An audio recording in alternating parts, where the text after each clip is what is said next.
Assalamualaikum warahmatullahi wabarakatuh. Innal hamdalillah nahmaduhu wa nasta'inuhu wa nastaghfiruh wa na'udzu billahi min shururi anfusina wa min sayyiati a'malina. Man yahdihillahu fala mudhillalah wa man yudlil fala hadiyalah. Nashhadu an la ilaha illallah wahdahu la syarikalah wa nashhadu anna Muhammadan abduhu wa rasuluhu la nabiyya ba'dah.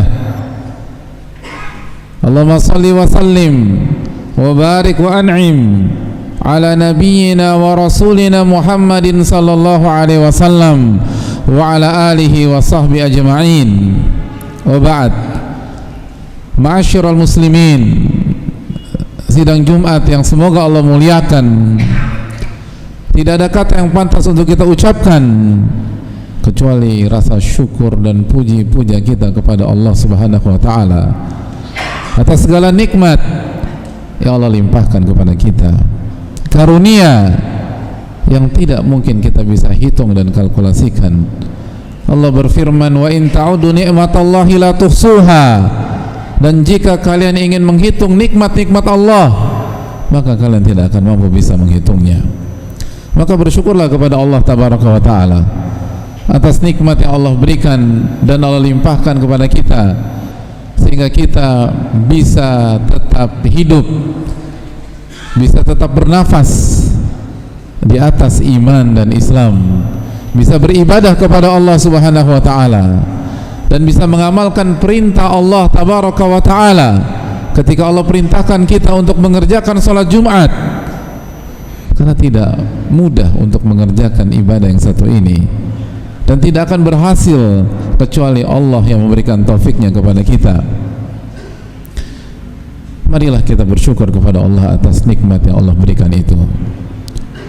Sebagaimana salawat beriring salam semoga tercurah kepada Rasulullah sallallahu alaihi wasallam beserta para keluarga, para sahabat dan orang-orang yang istiqamah berjalan di bawah naungan sunnah beliau sampai hari kiamat kelak.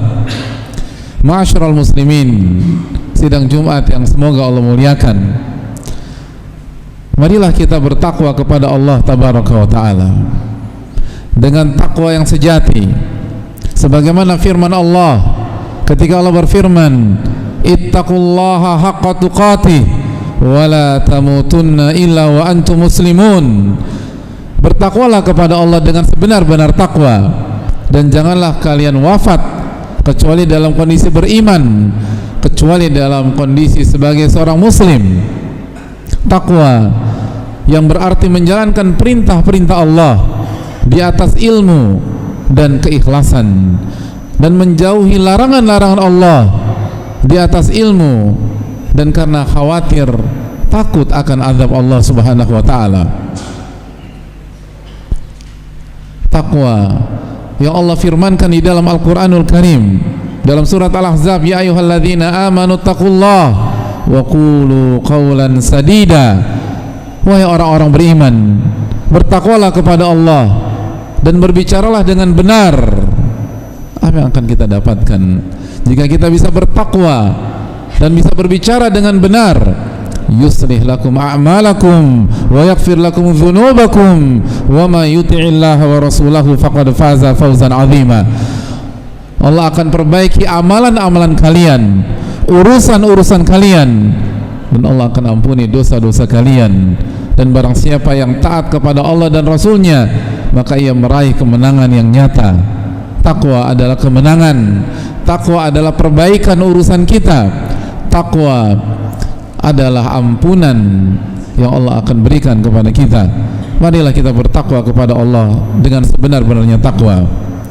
Ma'asyiral muslimin, sidang Jumat yang Allah muliakan, salah satu ibunda kita radhiyallahu ta'ala anha, Ummu Salamah, pernah menyampaikan kebiasaan Rasulullah sallallahu alaihi wasallam setiap pagi.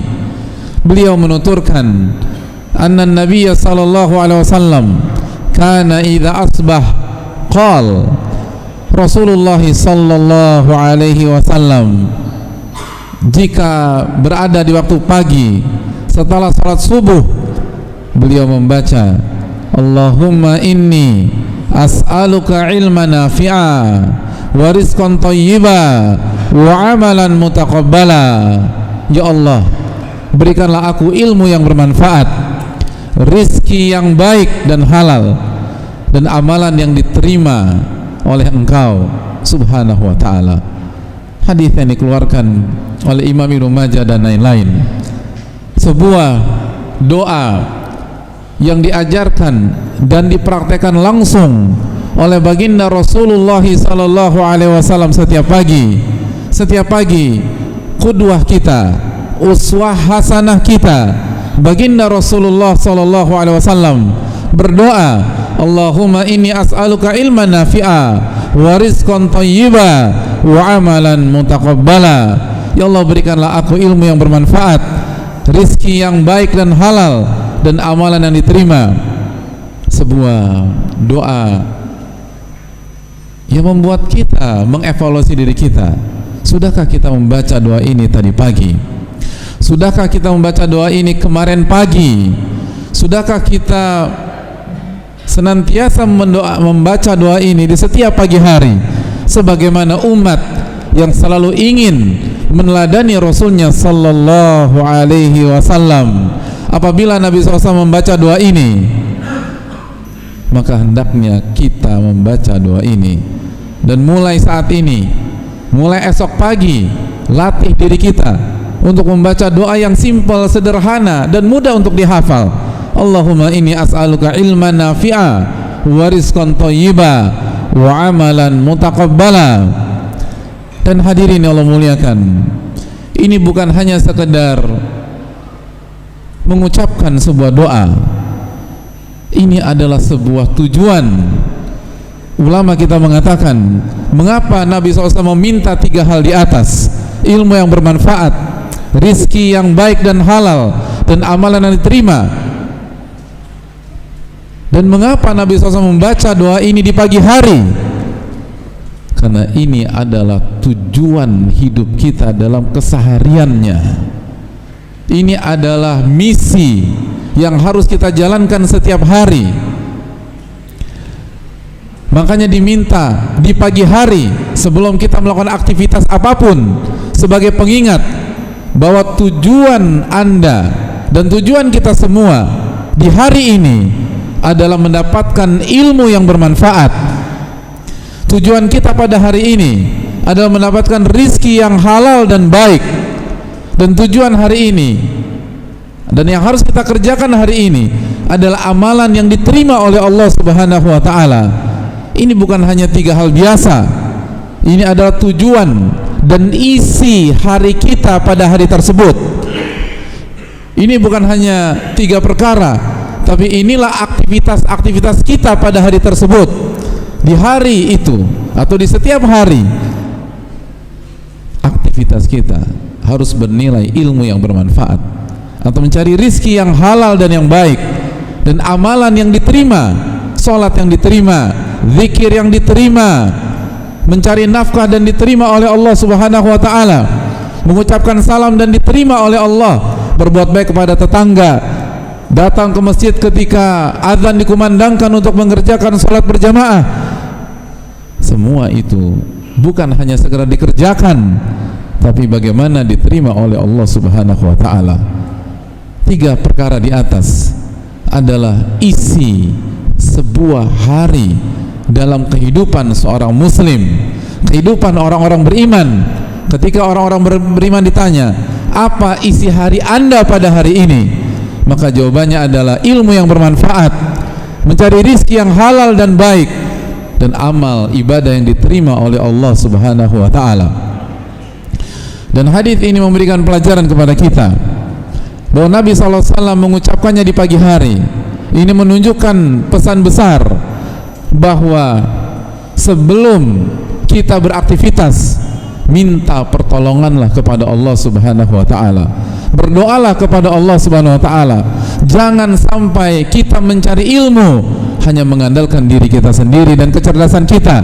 Jangan sampai kita mencari rizki yang halal hanya mengandalkan skill kita dan pengalaman-pengalaman kita.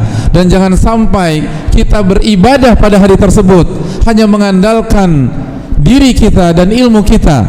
Andalkan pertolongan Allah tabaraka wa ta'ala. Iyyaka na'budu wa iyyaka nasta'in. Hanya kepada Engkau kami beribadah dan hanya kepada Engkau kami meminta pertolongan. Ibadah tidak akan bisa diwujudkan kecuali karena ditolong oleh Allah tabaraka wa ta'ala. Dan Allah akan tolong kita jika kita meminta pertolongan kepada Allah. Wa iyyaka nasta'in, dan hanya kepada Engkau kami meminta pertolongan. Ini memberikan pelajaran bahwa pagi hari seorang muslim berisi merendah, meminta dan berdoa kepada Allah Subhanahu wa ta'ala. Pagi hari adalah awal dari sebuah hari, maka awalilah hari kita dengan merendah kepada Allah. Awali hari kita dengan berdoa kepada Allah. Awali hari kita dengan beribadah kepada Allah. Awali hari kita dengan bergantung kepada Allah. Awali hari kita dengan meminta pertolongan kepada Allah Subhanahu wa ta'ala. Ini pesan besar yang harus kita kerjakan apabila hari kita ingin berkah. Ada banyak hari di mana kita berpikir kita sudah persiapkan sematang-matangnya, tapi dengan mudahnya berantakan dan hancur lebur, dan usut punya usut. Pada hari itu kita tidak minta pertolongan kepada Allah. Kita tidak mengandalkan kekuatan Allah. Kita mengandalkan kekuatan diri kita sendiri. Kita mengandalkan plan atau rencana-rencana kita. Kita andalkan persiapan yang kita pikir sudah matang, tapi dengan kuasa Allah, hanya karena satu blunder atau satu kesalahan, semua berantakan. Hadirin yang Allah muliakan, wa khuliqal insanu dha'ifa. Manusia diciptakan dalam kondisi lemah, dan yang lemah butuh pertolongan dari yang maha kuat. Ma'asyiral muslimin, sidang Jumat yang semoga Allah muliakan. Adapun perkara pertama adalah ilmu yang bermanfaat. Kata para ulama kita, ini menunjukkan bahwa tidak semua ilmu yang bermanfaat. Tidak semua ilmu menjadi ilmu yang bermanfaat. Ada ilmu yang bermanfaat dan ada ilmu yang tidak bermanfaat. Maka pastikan ketika kita belajar, ilmu itu bermanfaat di dunia dan di akhirat kita. Dan kita adalah bukti itu sendiri. Kalau kita evaluasi diri kita dari kecil sampai hari ini, ada berapa banyak pembahasan yang kita pelajari tidak kita terapkan. Kita pelajari dan kita hafal, tidak ada gunanya dalam kehidupan kita.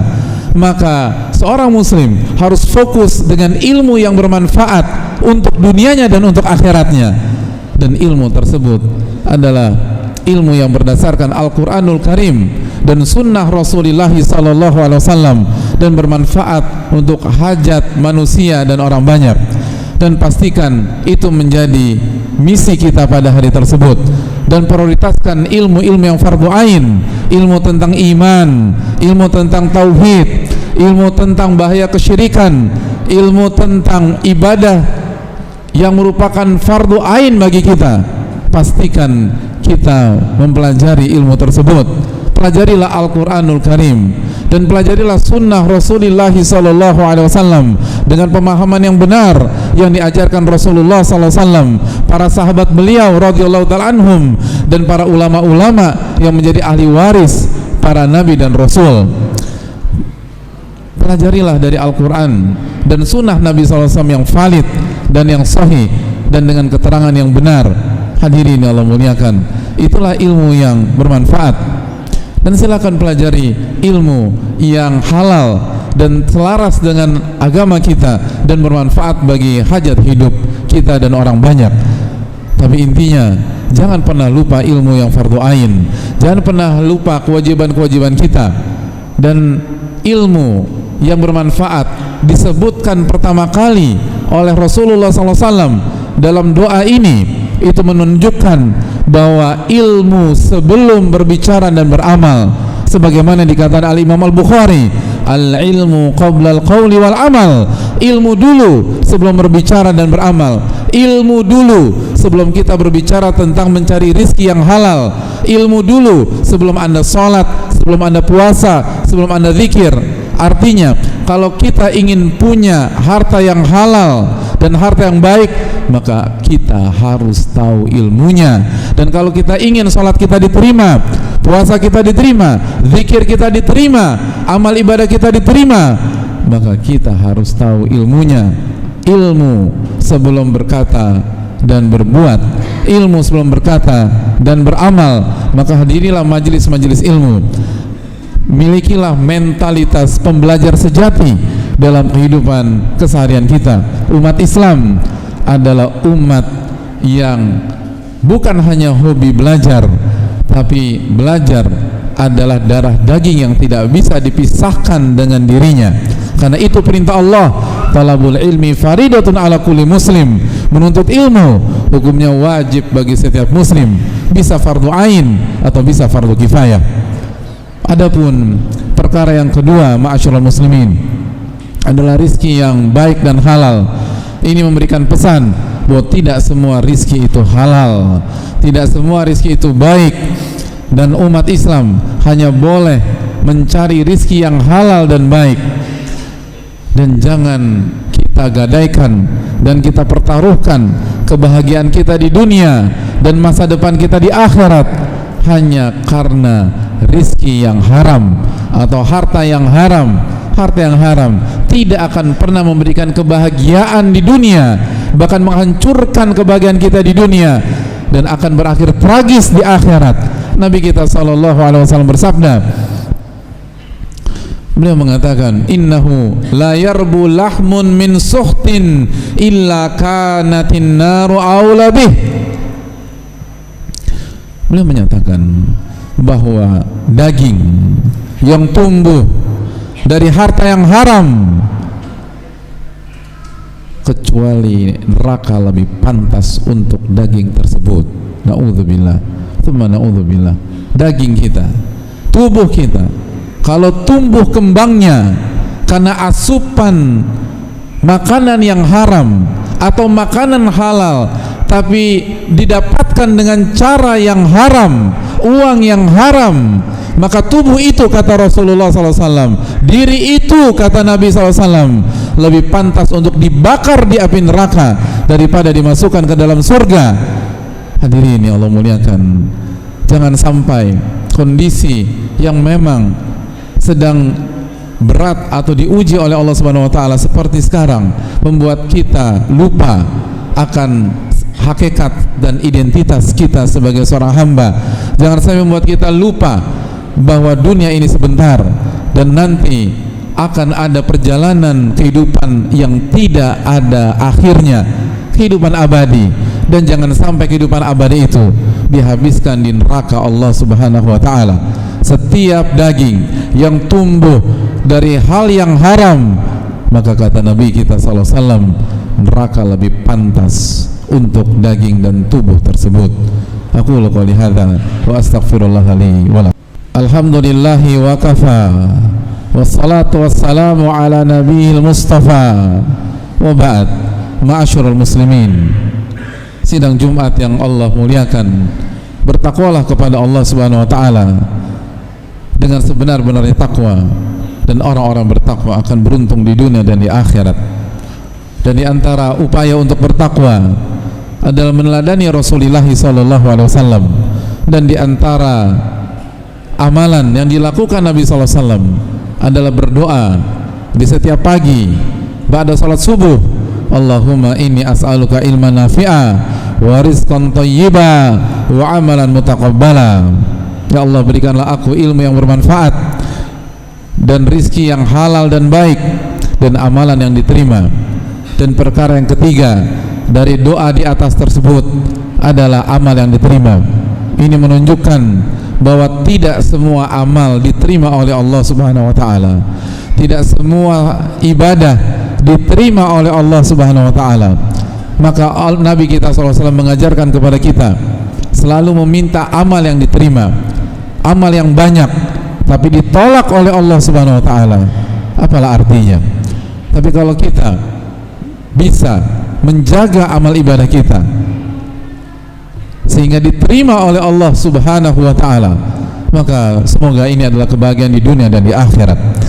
Dan ulama kita mengatakan bahwa amal ibadah tidak akan diterima kecuali memenuhi dua syarat. Yang pertama, ikhlas kepada Allah Subhanahu wa ta'ala. Ikhlas hanya mengharapkan wajah Allah, hanya mengharapkan ridha Allah Subhanahu wa ta'ala, bukan untuk yang lain. Innamal a'malu binniyat. Nabi kita sallallahu alaihi wasallam bersabda, sesungguhnya amal ibadah tergantung dengan niatnya. Wa innama likulli imri'in ma nawa.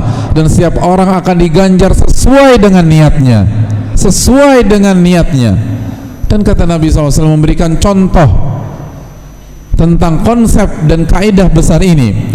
Beliau mengatakan, faman kanat hijratuhu ilallah wa rasuluhu. Dan barang siapa yang berhijrah dan niatnya untuk Allah dan Rasulnya, niatnya ikhlas, fahijratuhu ilallahi wa rasulih, maka dia akan mendapatkan Allah dan Rasulnya, dia akan diterima oleh Allah Subhanahu wa ta'ala. Wa man kanat hijratuhu lidunya yusibuha aw imra'atin yankihuha fahijratuhu ila ma hajara ilaih. Dan barang siapa yang hijrahnya untuk dunia atau wanita yang ia ingin nikahi, maka ia hanya mendapatkan apa yang dia niatkan tersebut. Hadirin, hijrah adalah amalan yang sangat besar. Hijrah adalah amalan yang sangat beresiko tinggi. Hijrah adalah amalan yang penuh dengan pengorbanan. Tapi jika niatnya bukan karena Allah, maka Allah tidak terima amal ibadah yang penuh dengan perjuangan dan pengorbanan tersebut. Lalu bagaimana dengan ibadah-ibadah yang lain? Maka ikhlaskanlah niat kita ketika kita beribadah. Dan syarat yang kedua, amal tersebut mengikuti tuntunan Rasulullah SAW. Amal tersebut benar, dan benar itu ada dalil dan keterangan dari sunnah Rasulullah SAW. Nabi kita SAW bersabda, man amila amalan laisa alaihi amruna fahuwa rad. Barang siapa yang mengerjakan amal ibadah yang tidak pernah kami tuntunkan, kami ajarkan, kami berikan dalilnya, kami contohkan, maka amal ibadah itu tertolak dan tidak diterima oleh Allah Subhanahu wa ta'ala. Niat yang ikhlas patut diacungkan jempol, tapi niat yang ikhlas tidak bisa berdiri sendiri, harus dipadukan dengan cara yang benar, harus dipadukan dengan keselarasan dengan dalil dan tuntunan Rasulullah SAW. Dan ini adalah kaidah dalam semua kehidupan. Di semua kehidupan, kalau kita ingin berhasil, maka kita harus menggabungkan antara niat ikhlas dan baik dan cara yang benar. Karena hanya niat ikhlas di bidang manapun kita tidak akan diterima. Dan sebaliknya, kalau kita hanya cara yang benar saja tapi tidak ikhlas, itu pun tidak berkah walaupun diterima oleh manusia. Oleh karena itu, hadirin sekalian, niatkan dengan niat yang ikhlas dan ikutilah sunnah, tuntunan dan dalil dari Al-Quranul Karim dan sunnah Nabi SAW dan perinciannya. Semoga amal ibadah kita diterima oleh Allah Subhanahu wa ta'ala, dan semoga setiap hari kita mendapatkan ilmu yang bermanfaat dan rizki yang halal dan baik dan amalan yang diterima. Dan semoga kita bisa menjaga keistiqomahan kita dalam berdoa dengan doa ini di setiap pagi. Dan barang siapa yang belum berdoa dengan doa ini, maka esok hari adalah momentum untuk memulai mengamalkan doa yang diriwayatkan oleh Al-Imam Ibnu Majah dan ulama-ulama lain. Dan semoga Allah mengijabah doa-doa kita. Innallaha wa malaikatahu yusholluna 'alan nabi ya ayyuhalladzina amanu shallu 'alaihi wa sallimu taslima. Allahumma shalli 'ala Muhammad wa 'ala ali Muhammad kama shallaita 'ala Ibrahim wa 'ala ali Ibrahim innaka Hamidum Majid. Allahumma barik 'ala Muhammad wa 'ala ali Muhammad kama barakta 'ala Ibrahim wa 'ala ali Ibrahim innaka Hamidum Majid. Allahumma ighfir lil muslimin wal muslimat wal mu'minin wal mu'minat al ahya'i minhum wal amwat innaka sami'un qaribun mujibud da'wat. Allahumma inna nas'alukal huda والتقى والعفاف والغنى. اللهم إنا نسألك علما نافعا ونعوذ بك من علم لا ينفع.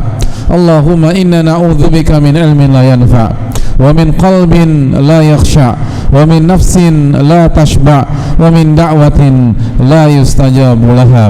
اللهم انصرنا والمسلمين المظلومين في فلسطين وفي كل مكان.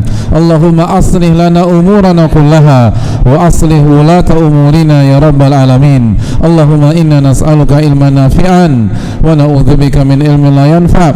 ربنا آتنا في الدنيا حسنة وفي الآخرة حسنة وقنا عذاب النار. وصلى الله وسلم على نبينا محمد وعلى آله وصحبه أجمعين. الحمد لله.